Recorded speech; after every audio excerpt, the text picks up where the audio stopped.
Hello, everyone. Good morning, good evening. I don't know where you are. Here is evening. I'm Fabiana Pragier. I'm a pastry chef specialized in gluten and dairy-free baking, and I teach you how to profit from the demand from gluten and dairy-free baking goods.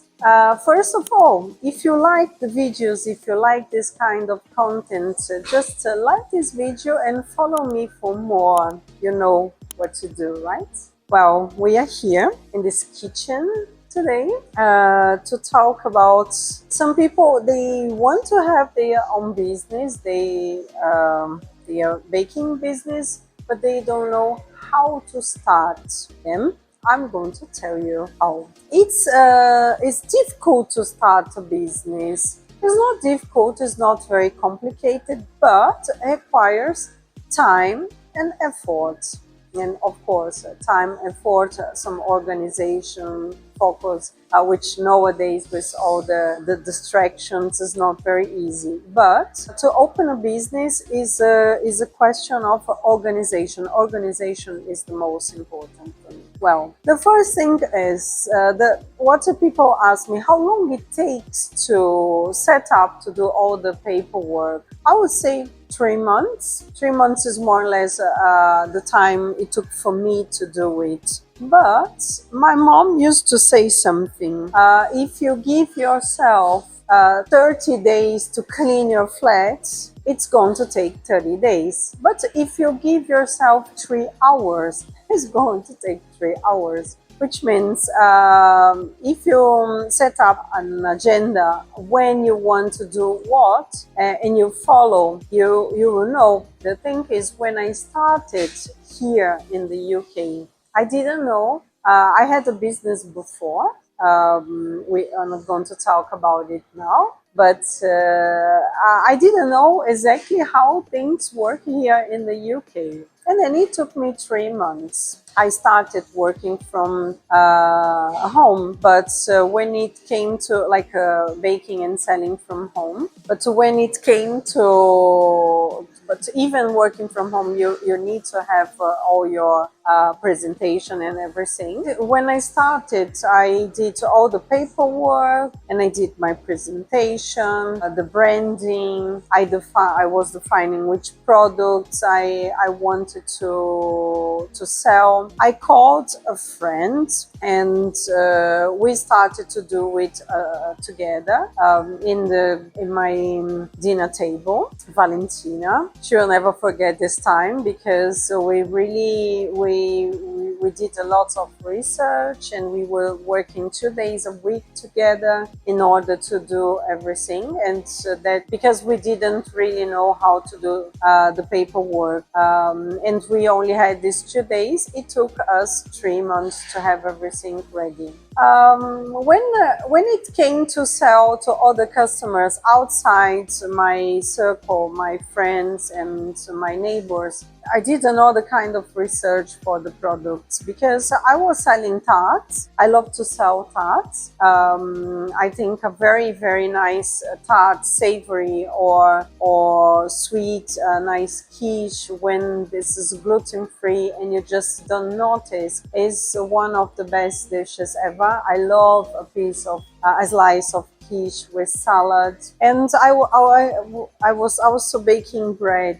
Why bread? Because I was really liking the breads I was baking that time, and I know bread is something that people eat every day, and I was selling to not a large circle of people, and then for me it was very important to have something that I could sell all the time, and I was taking orders from everything. So it changed, the kind of products I was selling changed a bit when I started to sell to other customers. We did all this work at home, Valentina and I, and we define the name of the business, and we define how would be the presentation from our dishes, and how would be the packaging. would we like order personalized packaging, or we would buy what is available in the market? That time we decided to buy what was available in the market, which means it's not true. She was drawing how the cake, the piece of cake to fit inside the packaging in order to look nice, and then find the cake tins with the format, or if we would cut the desserts like that. We were thinking about all the aspects. How would be the website, or if we would have some system for people to place orders.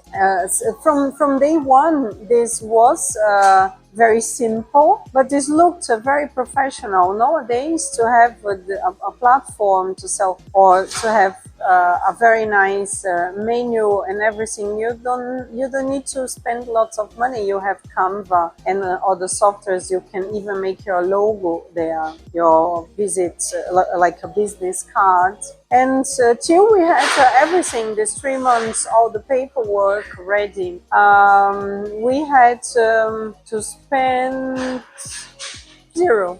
This costed us our time. Till this point, we didn't spend any money. We were doing everything at home with what we had.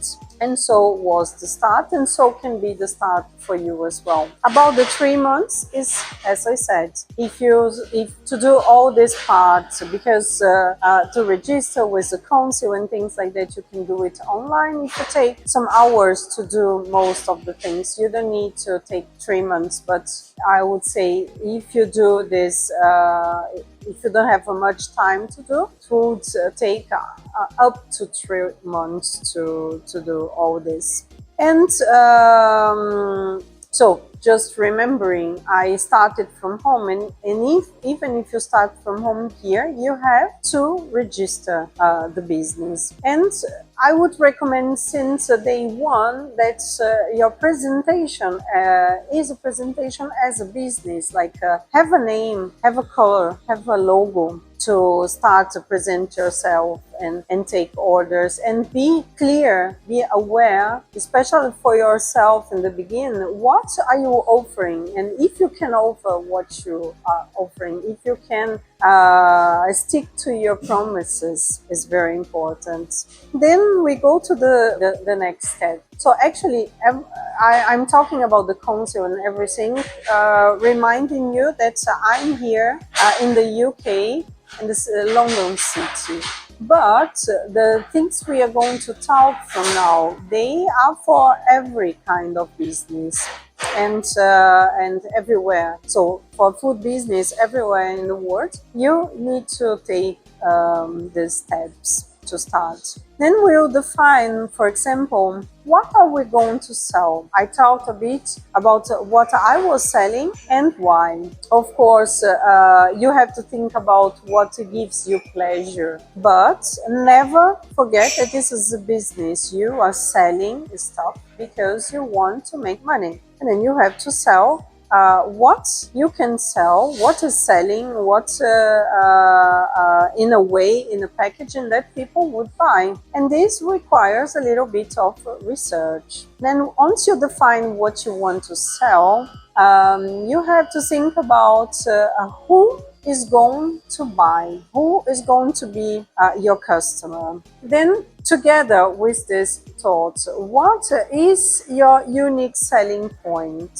For example, my unique selling point is that everything I bake is gluten and dairy free. And I have my original presentations, and I have classics that look exactly like the classic one, like my tarte au citron, my strawberry pie, but if you look, they look like the classic ones. They taste like the classic ones. I present everything like the classic ones, and I like to make things that people already know, but in gluten and dairy free version, which means I aim to serve customers that love their desserts. They have their favorite desserts. They have the desserts they already know, the tarts they already know, the cakes they already know, and they are, even with dietary restrictions, they are able to eat the same things. That's my unique selling point. What is a unique selling point? Is the reason people wouldn't buy from someone and buy from you. You have to think about it. And once you have your unique selling point and decide what you want to sell, you have to think about who is going to buy. Because if you're going to sell to a coffee shop or to your neighbors, it's not that you don't have this, you don't care the same, but sometimes your presentation, your quantities, the way you sell, the way you take orders might be different. Once you define this, then I would say you can start to define where are your customers to be found, because there is the place where you are going to advertise. If you are going to sell cupcakes, gluten, dairy-free, nut-free for children, because there are lots of children that are vegan or have religious dietary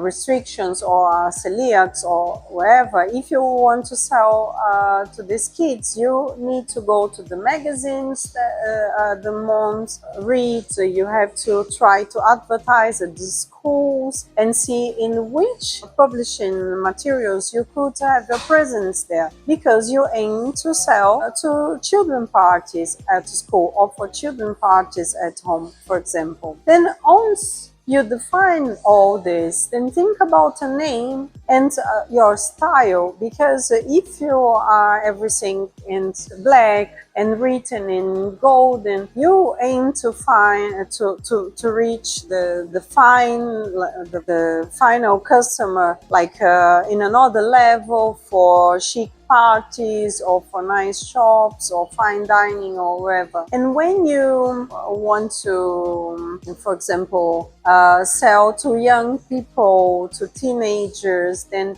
you can have a skateboard in your logo, or you can have some graffitis in your web page, in your material. What you say, I love to say that what you talk about, what you present has to be in accordance. And then the same with your name, like happy party, the happy cupcake, I don't know what, for children, or the chic pie is another kind of customer. So I'm just saying something to illustrate what I'm trying to explain. Then you think about your packaging, because this packaging has to be in accordance as well. For example, if you want to sell to people who are buying for picnics, then you need a box that is like that, you know, so you can carry very nice, maybe has a handle. If you want to sell to kids, this should be colorful. If you are selling to a coffee shop who is going to resell, your brownies or your mini cakes or whatever, then you need packagings where people can open and have their 12 units, and you can close again if you don't use everything. You have to think about if this fits in the normal fridges, if people should take this home, and the height and everything, if this fits in your fridge as well, this kind of stuff. And then you have to think about the equipment you need, what you need to buy. Don't buy many things, because sometimes one equipment make different things. And think about all these details, but your branding, your presentation has to be in accordance with what you are offering.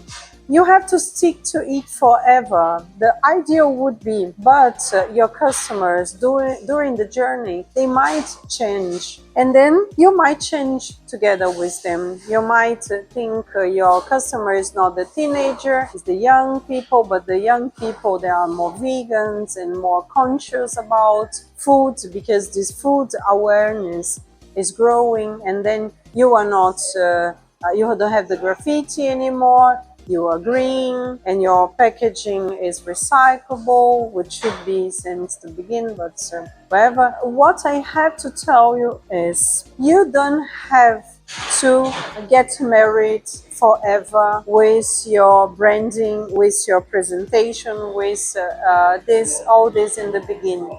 But while you are together with this concept, with this product, and with this presentation, be loyal. Don't cheat it. Yeah? You don't have to get married, but be loyal. Be offer and delivery exactly what you are offering.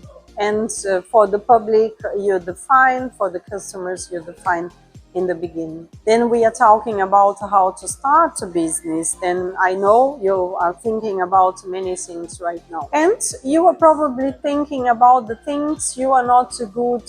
Then I have to say, you need to produce your baking goods. You need to sell them. And you need to make admin. Yeah? Produce. Sometimes you are already a person who bakes something that people like. You want to profit with gluten and dairy-free baking goods, which is a possibility as well, is what we are aiming to do here. And then you have to see, can you do a good product? Should you learn? Would you go for it, like take a course to learn about it? Do you think you need a training? This is one thing. To sell. Chef, I'm not good selling. I don't believe someone can be good baking and selling. That's me. I was always very good selling.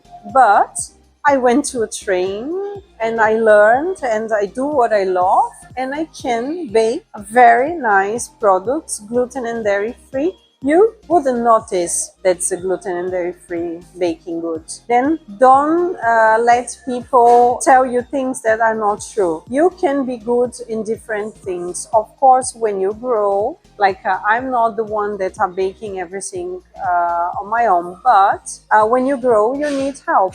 But you can be good, of course, and you can go home, sit there, and do your admin. Do your invoicing, pay your bills, buy ingredients, and do everything you need to do. Of course, this can be. But think about if there is something you are really not good. You know someone who is good, or you know someone who could do this for you. You can hire someone, pay a commission for someone to do it for you. Then just do it. Like you have websites with people like Fever, I think, that you can find someone that can do your social media or can do your, I don't know, something about the paperwork. I used to do in the beginning. My stepfather is retired. He's a very intelligent engineer, production engineer. He used to work in different companies and he's very good in accounting, and he used to help me in the beginning. And then because he is much better than me doing this kind of stuff, maybe your partner can help you with that, or wherever. Or you just want to open a business and you want your wife to be baking and you want to do the other stuff. There are many different formats that this can work. But it's very important to think about everything that has to be done in a structure from a business. Even if this is your part-time business or if you're working from home, these things must be done. Then we go to market research. Why we have to do a market research? To know what people are selling, or to know for how much they are selling, so I can sell my baking goods as well. Well, yes and no. We'll think about the things we would love to sell, and then you have to think about why to sell that, of course, because you like, but Why? Because the shops don't have it. People are looking for it.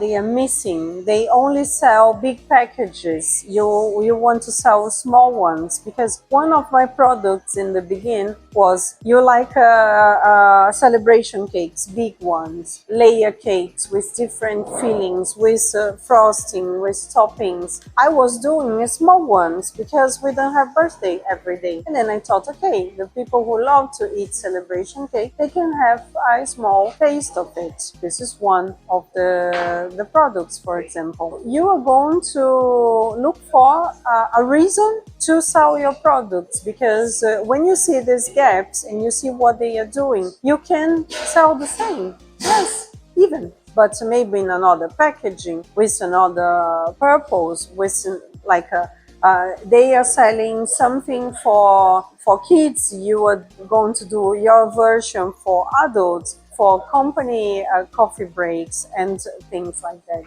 Or you are going to, you don't know what you want to sell, then you take a list. So take our menu, for example. There are lots of things there, and take a look, or the things you can make, and take a look what's missing in the market is also another way. We want to know the costs, yes, but costs are a bit delicate, because you can't just take the price what people ask for something, and base your price only in their price. First of all, because costs might be different. And second, maybe you are not comparing the same with the same, because we have to see if their packaging is the same packaging you want to present. What is the whole thing? You can't compare, for example, chocolate loaf cake normal with gluten and dairy free chocolate loaf cake.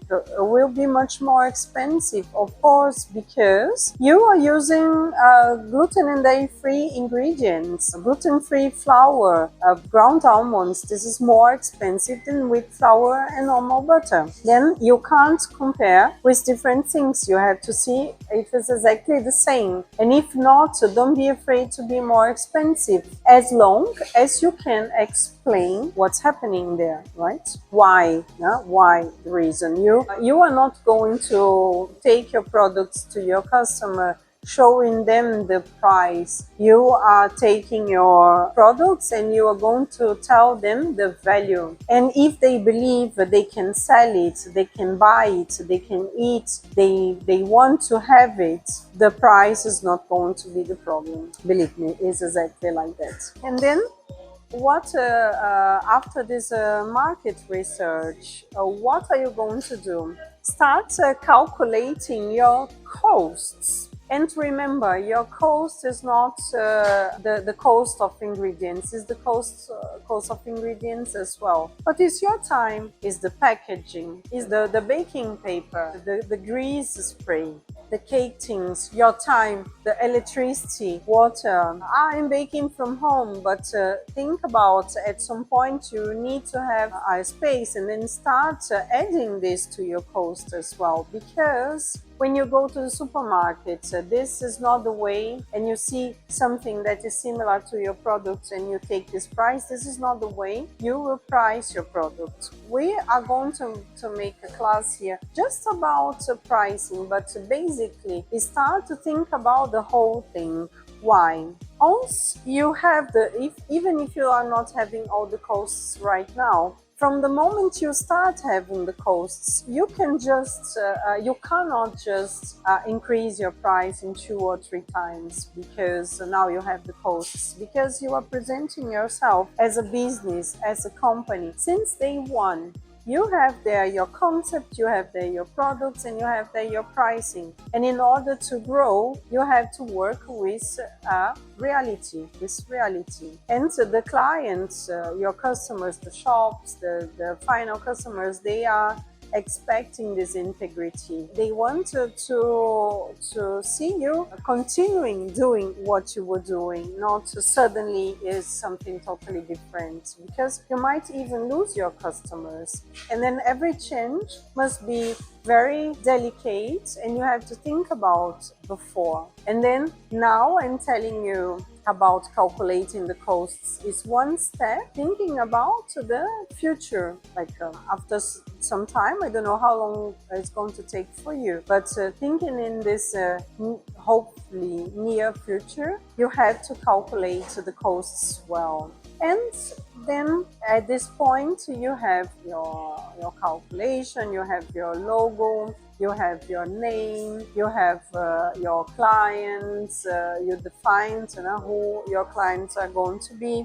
You made a very good research about how to find the kind of customer you are looking for, the ones you aim to serve with your baking goods. Then your name is in accordance and everything is there. And then you have to think about how is going to be your approach. Then you have to have your concept, your unique selling point. This USP have to be always in your mind, like why people would buy from me. First, because I'm an organized person. When people look at me, they can believe, they can trust what I'm saying. But because we are working with gluten and dairy-free products and people sometimes have a bad experience, preview experience, the best thing you can do is to take samples with you. You can take samples, make a sample box with the flavors, with a small piece from everything, but don't forget to take the packaging and the label, how you are really going to present the product in the end.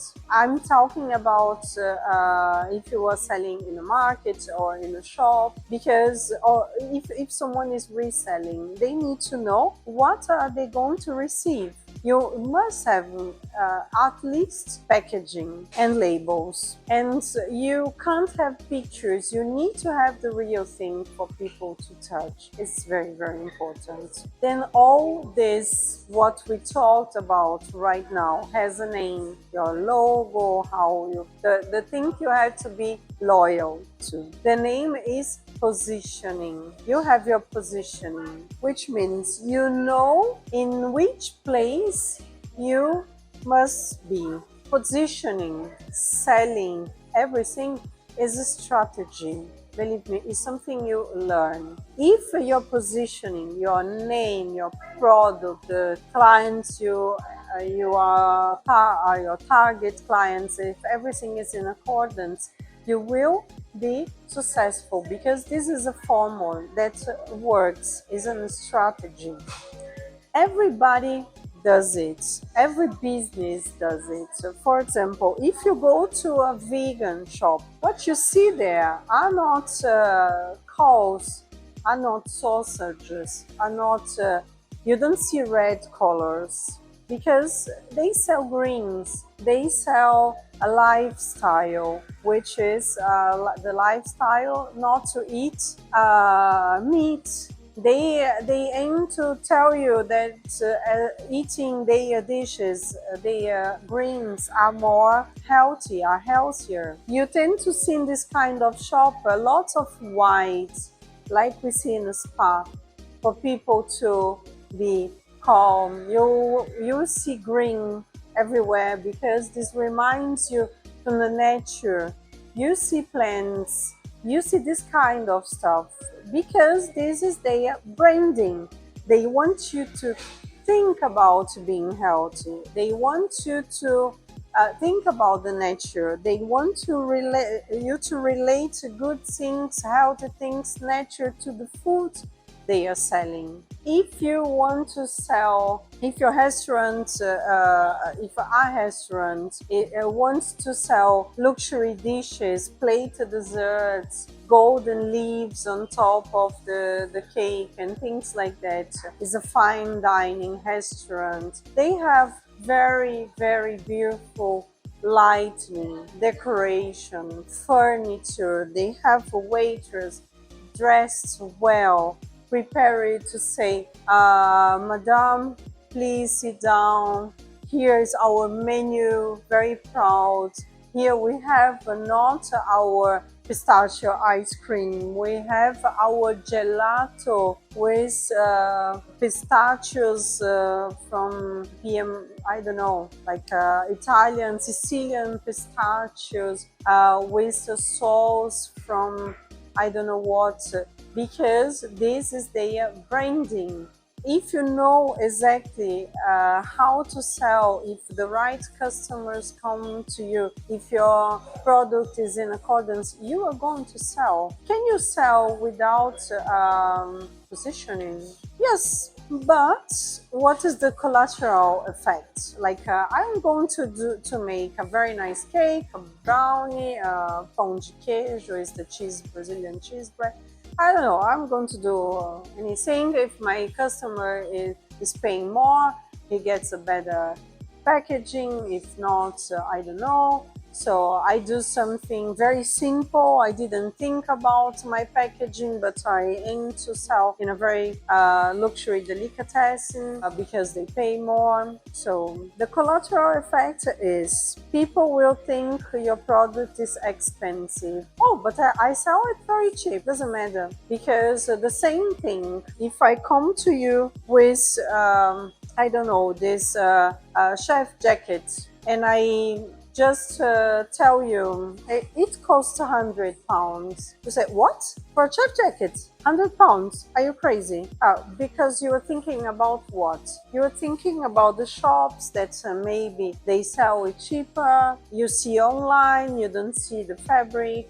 I don't know. So you have an expectation. But then I tell you, you know, I have this chef jacket for I don't know how long time. The fabric is amazing. It's always looking very nice because I can just throw in my dishwasher. And this has the same structure. It's not shrinking. It's the best fabric I ever had. And that's true, actually it's true. When you buy in this shop, they print it for you. They do embroidery if you prefer. They deliver it to your place. And they deliver it next day, which means if you need to buy a new one, they will deliver it for you. And it fits perfectly. The fabric is so good that I can work in a day that's cold or is very hot, and I always feel very comfortable. I'm telling you the value, and I will present everything accordingly. And I will tell you it costs £100. You say, wow, I thought it would cost more, because if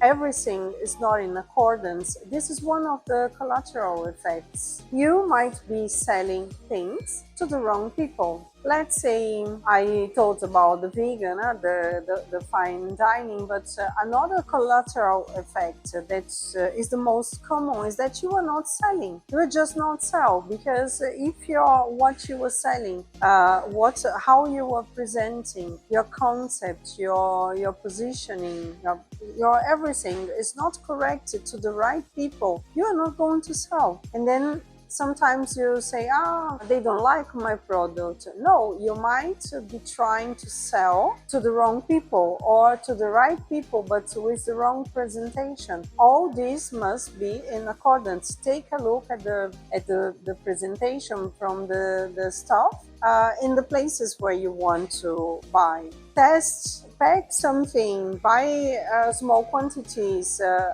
start delivering to your friends and ask your family and friends to see what they think. Tell your prices and what you were selling. Tell your unique selling point. Ask them if they would sell, and to answer honestly, because of course our mom would buy everything we want to sell, but ask questions to the right people and ask them to be honest, because it's what you need right now when you are starting your business. How much time you are going to invest, if it's your full-time business or your part-time business, doesn't matter.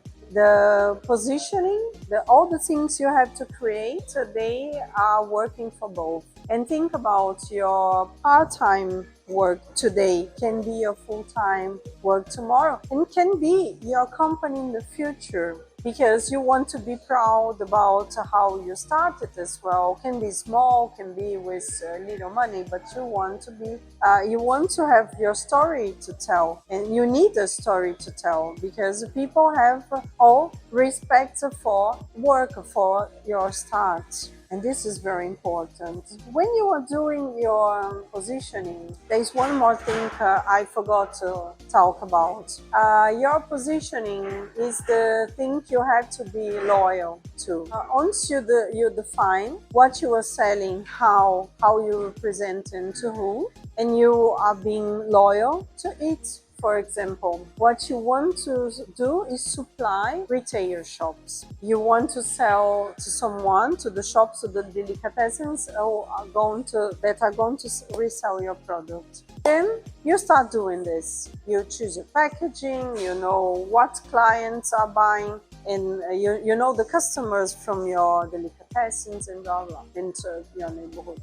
And then a friend of yours say, oh, you know, I'm gonna get a stand in a market, and I think it's a great opportunity for you to make an extra money. What is the answer to this invitation? Da-da-da-da. It's a big no.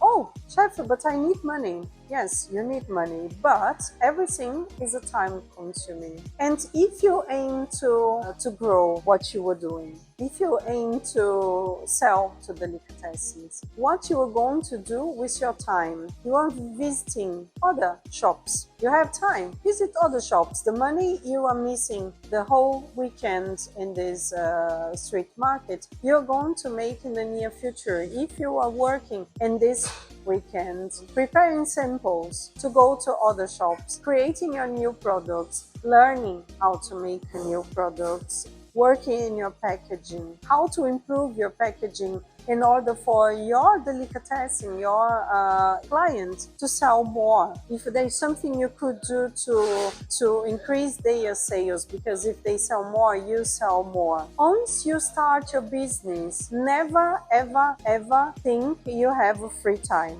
You will have free time to be with your girlfriend, your boyfriend, your family, your kids. If you do your job very well, you have much more than you have in a 9 to 5 job. But once you have your business, and if you have some time, some free time just to do nothing, you always be thinking about what's good for your business. Suddenly, if this was your positioning, you are going to go to visit delicatessens in your Saturday, to have breakfast somewhere that you think they could be your customer, to see how they serve, what is in their menu. Eat there, see the experience they give to, they offer to people, and see how can you, which from your products you could sell there. Your mind has to be directed to the business. And then this, always remember, this is today is your begin, but at some point there are companies in the United States or here, like a Microsoft, the huge Amazon, that are companies that started in a living room or in a garage, you know, and you know what, these companies that begin very small, but they reach the sky. You know what they have in common between them? I can tell you. So I learned in 20 years of business, but I'm going to give you for free right now. They knew where they want to go, which means they are selling to retail shops. They are not going to sell to the street market, another packaging, another client, another product. They stick to what they want to do. They know where they want to go, because once you know where do you want to go, every decision you take, it's going to be in that direction. We need to buy a new equipment. Then you will start saving to buy a new equipment. So once you have a new equipment, you can start selling to another product or another kind of customer. You always know exactly where you have to invest the money and where you have to invest the time, because you know where you want to go. And then when you know where you want to go, the invitation for the street market is clear in your head. You're going to say no. That's what these companies have in common. Once you have all this, sounds very nice, no? You have the costs and everything, and then you have to start calculating how much it costs to have a business. Like how much costs to buy ingredients, to buy your stand mixer, to buy your first stuff and everything, and how you're going to survive in the beginning in money. How much money do you need for your first steps? This is the next step. That's why you're doing all this. If you define everything, all the steps, if you've done the steps we were talking about till now, you already know a little bit how much money you need. Once you have this number, and there are other ways to get help to get to this number, then there are many ways to finance a startup if you don't have the money. And then think about first of having a very good and strong product, a plan. Start thinking about where you want to go once you start. And then have all your costs and your positioning. And then we'll come back to talk about how to finance your startup. It's a lot of information, I know. I hope you liked and you find it useful. Don't leave this video without a like, so you help me to know you are enjoying, and I'll be inspired to create more content like that for you. See you in the next.